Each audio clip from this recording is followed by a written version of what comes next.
अगर आप शुगर के मरीज हैं या आपकी फैमिली में कोई शुगर का मरीज है तो इस चैनल को फौरी सब्सक्राइब करें।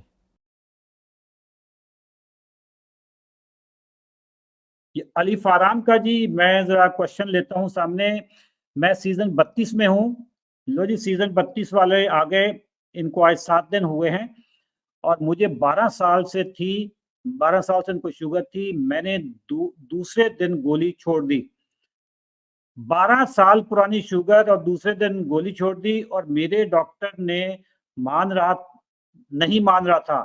कल उसने मेरे सारे टेस्ट किए और वो सर पकड़ के बैठ गई और हैरान होगी, मैं ही नहीं मान नहीं रहा था। तो ये देखें अली फरहान, फिर ऐसे ही चलेगा। आप उनको जरा बताएं, आपके अभी अभी तो सिर्फ 7 दिन हुए हैं। आप जब उनको 3 महीने की रिपोर्ट्स दिखाएंगे तो वो सर पकड़ के बैठेंगे उस वक्त। अभी तो कुछ भी नहीं हुआ। जब आपकी रिपोर्ट सही आएगी, आपका HbA1c ठीक होगा और आपकी शुगर की दवाइयां खत्म होंगी, तो उस वक्त ये मानेंगे डॉक्टर।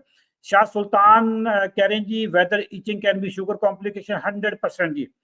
इचिंग आपकी बॉडी पे इचिंग, खासतौर पे जो प्राइवेट एरियाज होते हैं उस पे जो इचिंग होती है वो इंसुलिन की ज्यादती से, फंगस से, और ये शुगर की कॉम्प्लिकेशन है।